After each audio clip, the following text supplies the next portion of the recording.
Hello everyone and welcome back to Unity SMP. I am Fenaqua and we are here in the end today. We are on, directions in the end, I don't even know.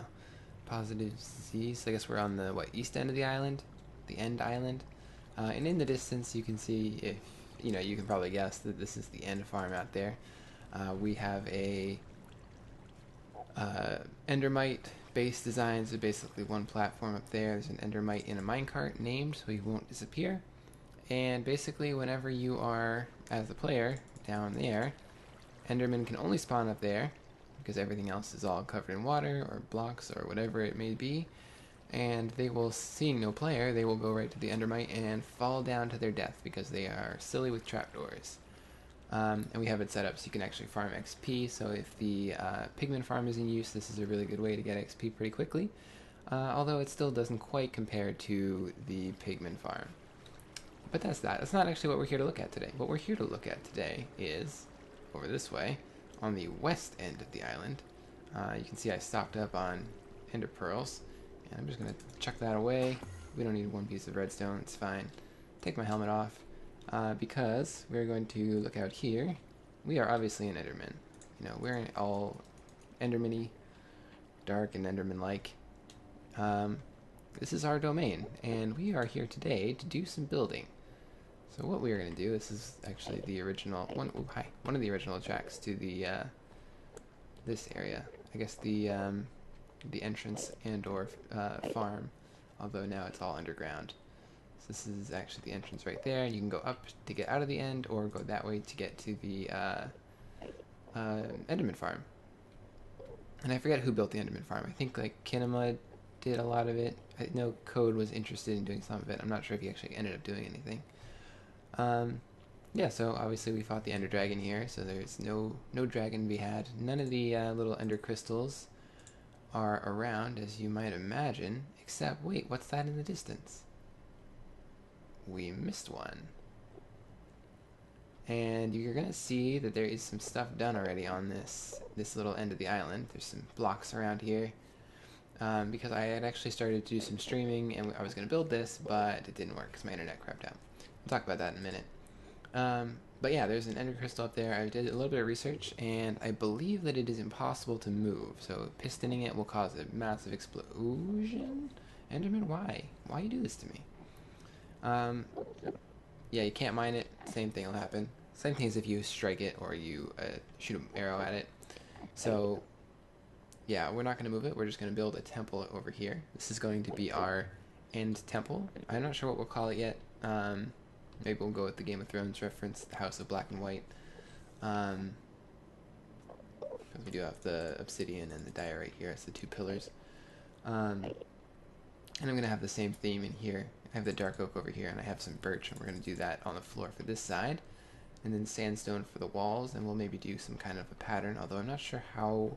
On the outside, I think I can leave it pretty plain, because most of it's going to be unviewable. The only place you could really see it would be from that little island there, and I don't know how many times people are going to be down there. So, even going out here, because somebody would have seen this if they had done just even a little bit of exploring in the end. So yeah. That's the plan. I'm going to build this. We're going to do like a speed build. I'm going to talk to you guys a little bit about some stuff that's been going on and just all that kind of good stuff. Stuff that's been on my head, in my head, on my mind, you know, all that stuff. And there's something happening. So yeah, without further ado, I think I'm going to get right to it. And we will be back in a minute we'll be back after that. It'll be a few minutes. And, we'll just wrap things up, so I'll see you guys in a moment. Okay, so here we are with our speed build. A few facts for you to know while you're watching this. This is all running at 5 times normal speed, so 500% of the normal building. And I always get a kick as I edit this, because I'm doing this once everything is all done and sorted out. Listening to the music that I had playing in the background, playing at 500% speed, it's always hilarious. I kind of want to run one of these as I listen to some really fun songs and like make Nightcore versions of them just myself, just by doing this. Um, it's just really funny. Especially when I remember like what the first song was, and hearing it at that speed. It was just really amusing. Um, but anyway, I want to move on to a few things, a few topics that I really want to talk about. The first one being, I was away for a while. I hope you guys noticed. I hope it wasn't very sad, but I hope at least a couple of you are like, hey, Fenaqua hasn't put out a video in a while. Um, if you have, and if something like that happens again, I really hope that you guys feel like going on to Twitter and hitting me up there, commenting on a video, even just hey, where are you? How you doing? Because it's stuff like that that really motivates me. Uh, as bad as I feel myself while I'm in a rut like that, um, hearing from you guys just really makes my day. And that goes all the time, but especially for something like this, my motivation comes from you. So whenever I get comments on videos, especially if it's like a series that I know you guys comment on, or I see you interacting with me a lot on, it's always really, really great for me. It helps me to know that you guys like it and you want to see more. Um, but yeah, I just want to tell you guys a little bit about why I was gone. The first thing, and primarily, is because I moved. So I moved right before Christmas. So obviously it's been a while, almost going on a month now. I did put out another Unity video. I've had a couple of Binding of Isaacs. But really, I feel like I've been gone the whole time. I don't feel like that was the best work that I could ever have done. So hopefully this is a step in the right direction, and I definitely want to get more out. Um, so when I moved, obviously there's the moving stuff, and I talked about this in the last one, I think. Just all of the things that go along with it, and I won't elaborate on that further because you either know or you don't, or you heard me talk about it, so we're fine there. But another thing is I've had very inconsistent internet, so doing some things like Binding of Isaac is not hard. It's very easy, in fact, to do the actual recording, and I can just jump on to my computer and do it. I don't need any internet access. It's all good there. Um, but for Unity, for sure, I definitely need internet, and I need internet to upload. I had actually tried to do some streaming the other day, on my birthday, actually, and I was really psyched for it. I got the word out, and people were really pumped apparently, because right when I started, I had like 5 people watching, and that's usually like a peak number for me when I'm streaming. So it was really cool to see all the people come out. What was not cool was that my internet crapped out like 5 minutes into the stream, and it would cut out, and then it would come back, and then it would cut out again, and it did it a couple times, and I was just like, you know what, fine, we're done here. Um, so a big part of that is that keeping me from doing anything was just it was there, and it was a problem, and it just killed my motivation, really. um, I I I've called my company that I will keep nameless for now. If you follow me on Twitter, I may have mentioned it in an angry tweet at one point.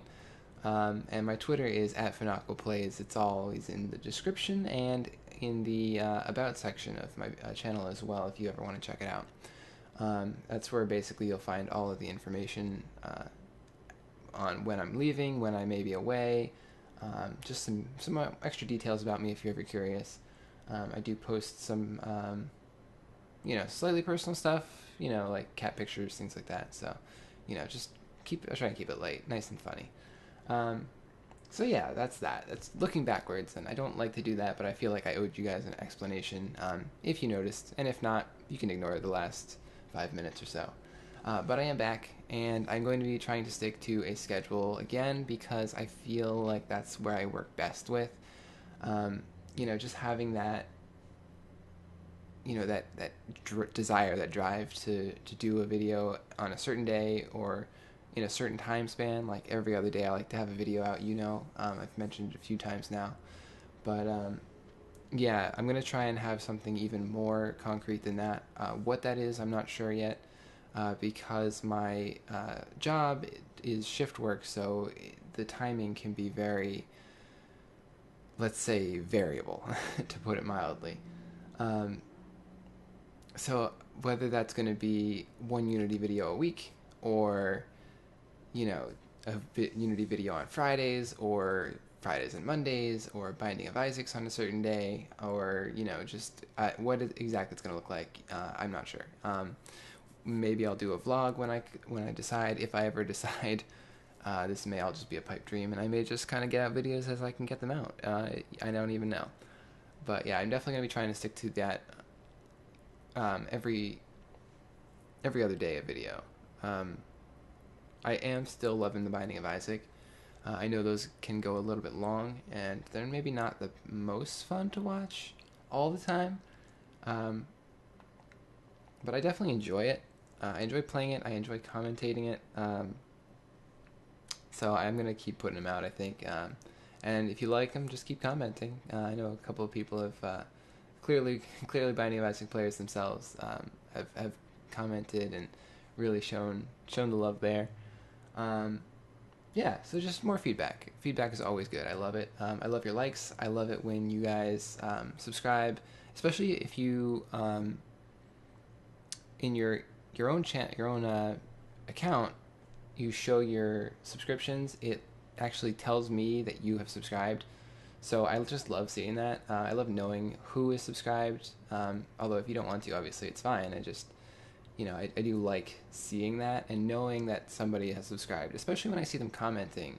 There are a few people who have done that and who comment on videos every now and then, and I've gotten the message that they've subscribed to me, and I love it. I just love seeing that. So in the video right now, actually, that you're watching, we're actually just on a supply run. I've run out of diorite. I was going to set up something for the diorite pillar for the top of it. I was thinking maybe a jack-o'-lantern on the armor stand, although I don't think that works. Actually, I know it doesn't work because I've already done this. So I ended up just putting the jack-o'-lantern down, but that's fine. I did get some other things like item frames, and I think I'm going to get some no, I got birchwood already. There was something else. Oh, wither skull head. I'm going to go to the wither skull farm. You'll get to see that. I kept this in just so you guys could see a little extra bit of the server that maybe you don't get to see, these transition periods, because I'm just talking anyway. So yeah, it's a really long tunnel. Nobody's really done anything to it. But yeah, it's just, I figure one of those things maybe you guys want to see, and maybe you don't, but, it's only here for a second anyway, so what's the harm?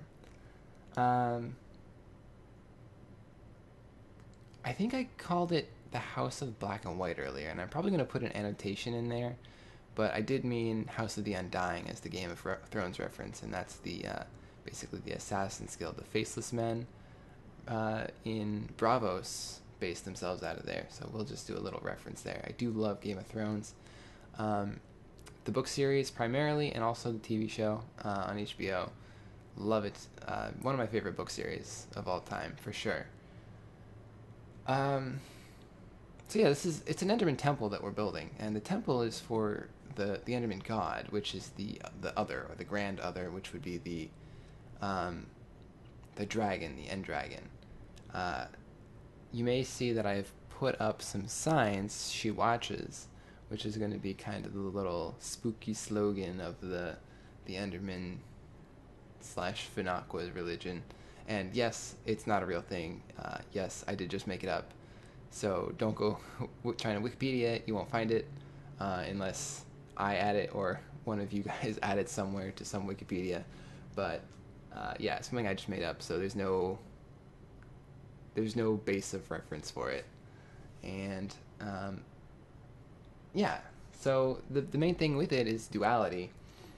So there's the grand other, and of course Endermen themselves are others. So they don't, they're designed so they're spooky. They're based on, the Slender Man, who is basically a classic other. He has no face. He is, disproportionately built in his form. He doesn't speak. He's mysterious, and the other as an archetype is meant to be mysterious. It's meant to represent death, the unknown. And so that's, I figure, a perfect deity for the Enderman to worship. I I wanted it to be not just a stereotypical other, though. I want it to be more of a proper deity in that it has. I don't know what the word I'm looking for. I guess I guess two sides. So it has a duality to it, and that's really what I wanted. Um, I was thinking there was going to be more to say on that point, but I guess not because I'm really having trouble thinking of anything. Basically, yeah, it just it's not just representative of death. It is the dark and the light for the Enderman. Showing the two sides in this dark world. I guess it's all they would really have. There isn't a whole lot of room for them to have like a sun god, obviously, or why would they even bother to have a god of darkness when that's all they really know, right? So I figure this kind of dark other being both sides of that is a fair balance because they don't necessarily need to have um, a strict duality, but having those two sides of it is just I thought an interesting compromise. Um, and feel free to let me know what you think about that because, like I said, this is something that I completely made up, so don't even worry about it. I won't judge you. Yeah, but that's that. And going forward, I think we'll do some more on. We'll work on that tower base, and we'll take a look at some of the work we've done there, and some other stuff. So we'll go back to us.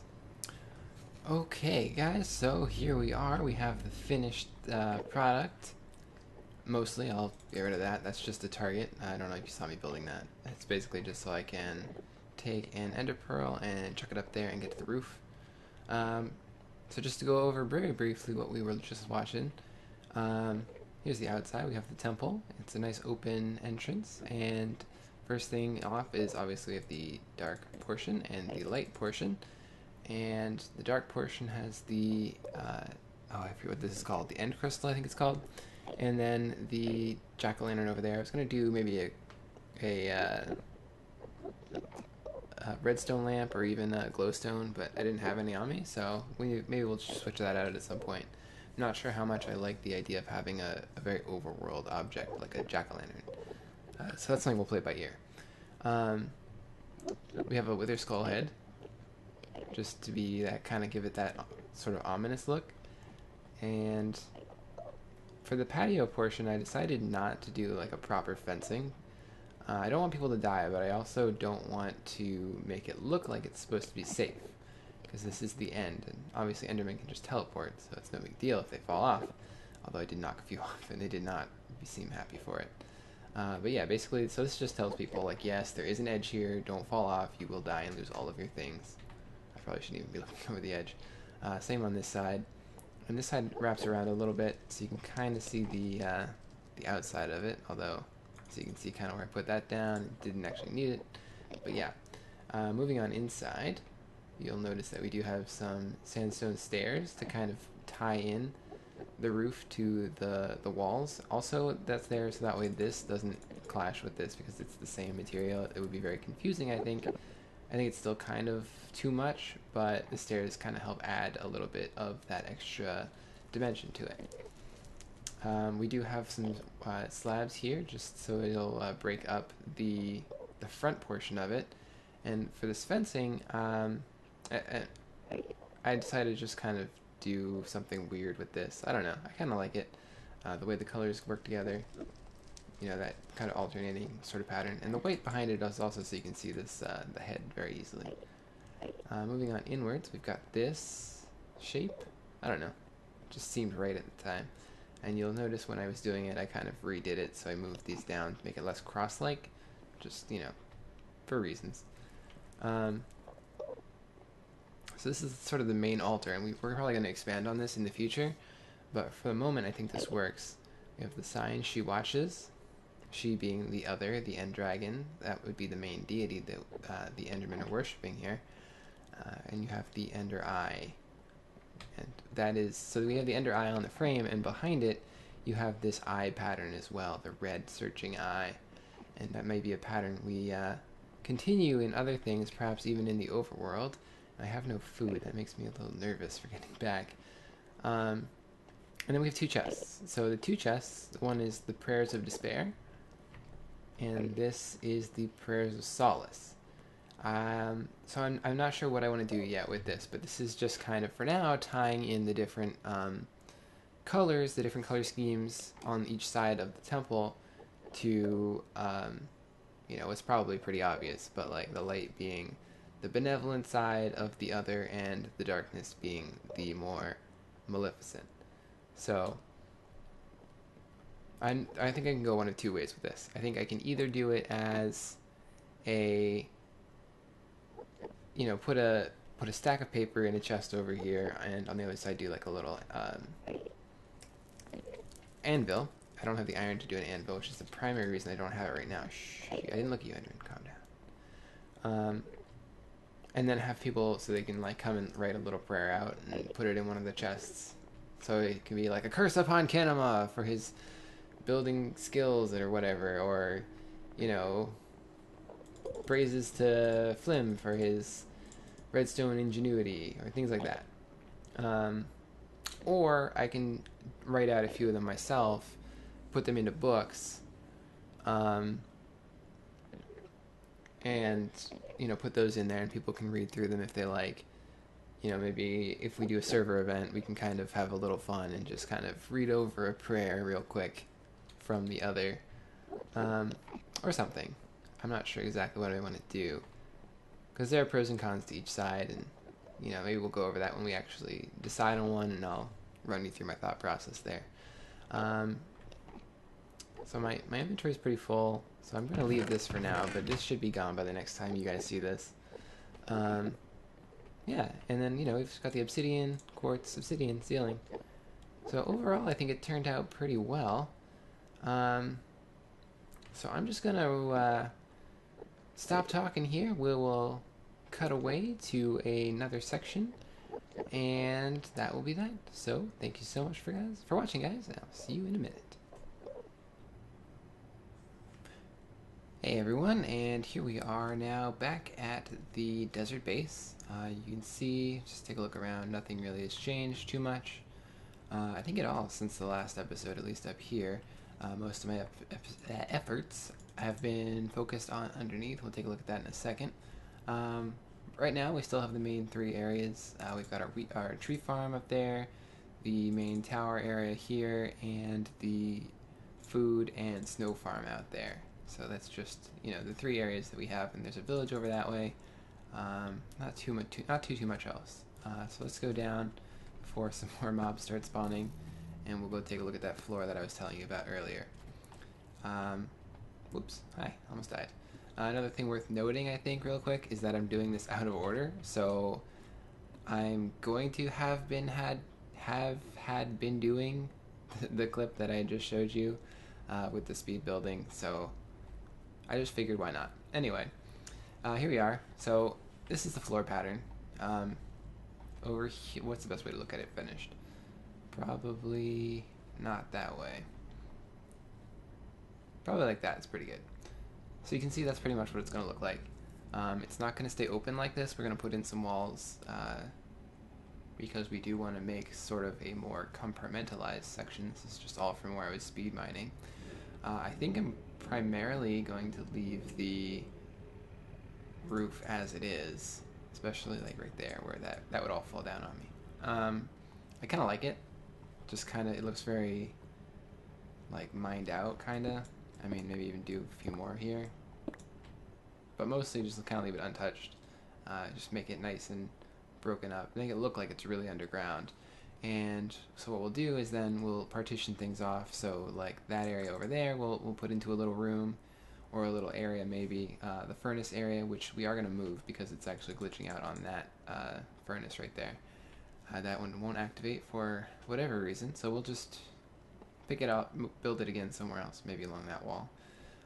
Yeah, and we'll do other things like that. Make some tunnels, you know, some walkways, maybe one grand area where you can see pretty much the whole thing. Maybe along this way, like going this like this. We'll glass the front of that up so it'll be nice and pretty. And hopefully we can get it so that way the lava is flush with the glass and there's no air pockets underneath it. And for that we may need to actually pick up some of that lava and put it in more of a straight line for that. But that's the plan. The floor, as you can see, and I'm going to take my pick away before I start mining it up. So it's basically this cross pattern, and I did use slabs, so it's nice and efficient in terms of usage for this big space. And then it is a pattern of 4 slabs in the middle, 4 pistons on the edges, and then in the middle of the edge, the polished andesite. And the reason I went with these guys is if we go to one that isn't finished, like this, there's torches underneath. Of course, I go to the 1, the 2 that are not filled in, but yeah, I actually have everything ready to go except for these pistons because they're rather expensive.